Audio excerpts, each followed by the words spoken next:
interesante a través de cómo nos muestra la Escritura, el pensamiento de Dios, el rechazo de Dios, lo que Él rechaza y nuestra pecaminosidad, la pecaminosidad del hombre y cómo Dios quiere aplicar la justicia en medio de la sociedad. Entonces encontramos un Dios perfecto, un Dios que castiga el pecado, pero un Dios que es justo. Y preciso hoy veremos en Éxodo 21, versículo 12, algo acerca del Señor y te damos la bienvenida a Conociendo a Dios. Dice Éxodo 21, 12, el que hiriere a alguno haciéndole así morir, él morirá. Mas el que no pretendía herirlo, sino que Dios lo puso en sus manos, entonces yo te señalaré el lugar al cual ha de huir. Pero si alguno se ensoberbeciere contra su prójimo y lo matare con alevosía, de mi altar lo quitarás para que muera. En los tres versículos 12, 13 y 14 veo muerte. El resultado es alguien muerto por alguien que le hirió. La diferencia es el propósito, la diferencia es la intención de hacerlo. En el primer versículo, el que hiriere a alguno, haciéndole así morir, tal vez fue algo accidental, es decir, accidental en el sentido no planeado, no proyectado, sino que en el momento sucedió y tal vez parece ser que hubo intención, pero no una intención previa al momento. Parece que en el momento quiso herirlo y lo mató. Bueno, en versículo 13 habla del que no pretendía herirlo. O sea, fue totalmente accidental, sin propósito. Este sí fue un accidente, pero el resultado es la muerte. Y el versículo 14 dice, pero si alguno se ensoberbeciere contra su prójimo y lo matare con alevosía, pienso que aquí está señalando acerca de la muerte como resultado de que alguien planeó matar a alguien. Entonces, en el primer caso, el que resulta de que alguien hirió y el resultado es muerte, entonces la sentencia, él morirá. En el segundo caso, cuando hubo muerte, pero no había pretensión, no había propósito, no había intención de matar a alguien, entonces Dios dispone de un lugar que más adelante se denominarían los lugares de refugio, que eran lugares donde podían huir los homicidas que sin intención habían causado la muerte de alguien. El castigo entonces era el destierro, pero no la muerte.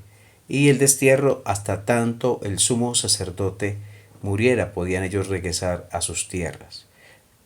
¿Cuánto duraría eso? El tiempo que durara vivo el sumo sacerdote. Pero ellos tenían la opción de seguir viviendo en el lugar de refugio. Y pienso que el Señor es como nuestro lugar de refugio, donde hemos corrido cuando merecíamos morir, cuando merecíamos ir a la muerte. El Señor nos recibió y Él es nuestro Señor Jesucristo, nuestro lugar de refugio, nuestro lugar de libertad y bendición. Pero luego sigue el versículo 14, que si alguno se ensoberbeciere, aquí hay planeación, aquí hay premeditación, aquí hay alevosía. De mi altar lo quitarás para que muera. Pero también no solamente vemos que Dios tiene en consideración las intenciones, aquí estamos hablando en orden de casos de homicidios, pero pienso que no solo se limita a homicidios. Dios tiene en cuenta los propósitos, Dios tiene en cuenta las intenciones, Dios tiene en cuenta las razones por las cuales hago o dejo de hacer algo. Para Dios no es indiferente el propósito, la motivación que me lleva a. Puede ser que haga algo bueno con propósitos egoístas. Dios quiere trabajar en mi corazón. Dios quiere que siga haciendo lo bueno, pero Dios quiere purificar mis intenciones. Entonces encontramos en el Nuevo Testamento, y Pablo lo menciona, personas predicando a Cristo por envidia, no sinceramente, así lo dice la palabra de Dios. Entonces, ¿se hacía algo bueno? Sí, predicar el Evangelio. ¿Se hacía por propósitos malos? Sí, por envidia. La envidia no es buena. Entonces, eh, ¿qué está motivando nuestra vida hoy? ¿Qué está motivando nuestro servicio al Señor? ¿Qué está motivando a los predicadores de la palabra de Dios? ¿El orgullo, la soberbia, el dinero, lo económico? ¿Qué está motivando a los que sirven hoy en los diferentes ministerios en la iglesia local? ¿Es el amor realmente el amor al Señor? Entonces, que el Señor nos ayude a evaluarnos, a revisar lo que está en nuestro corazón y a permitir que Él obre en nuestros propósitos, de manera que sin dejar de hacer lo bueno, se haga con motivos agradables delante del Señor.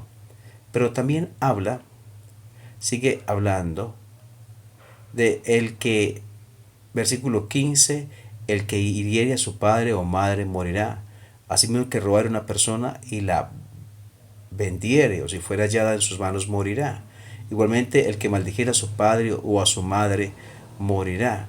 Dios está cuidando del orden natural de la autoridad dentro de la familia, padre y madre, donde se irrespeta esta autoridad, donde se pasa por alto hasta el punto inclusive del homicidio de padres y madres.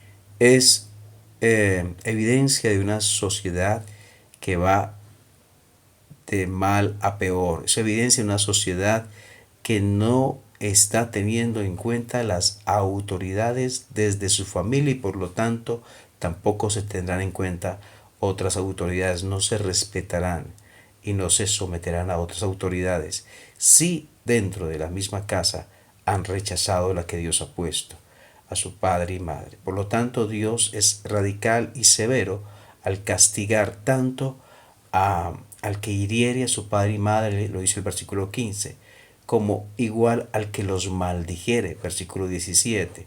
Aún bajo maldición, maldiciendo a su padre y madre, los hijos tenían que ir a la muerte. Pero también está hablando, el versículo 16, del secuestro, el que robara a una persona y la vendiere, si fuera hallada en sus manos, o si fuera hallada en sus manos, morirá.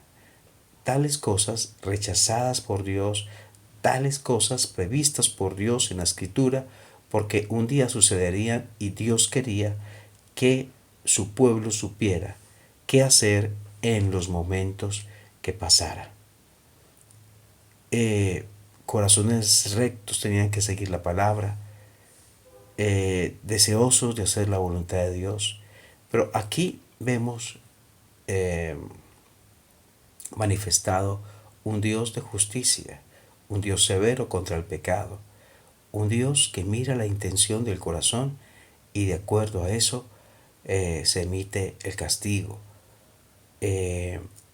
Dios, un Dios que es justo, un Dios que se revela a nosotros día a día. ¿Cómo es el Dios que antes tenías en tu mente? ¿Cómo es el Dios que antes tenías en consideración con respecto al Dios que puedes hoy estar viendo en la Escritura? Tal vez es distante, pero tenemos y debemos venir al Dios que se presenta en la Escritura, no al Dios social, no al Dios religioso que nos muestra la religión, sino al Dios bíblico. Y la invitación es que sigamos aprendiendo de Él. Que el Señor bendiga tu vida.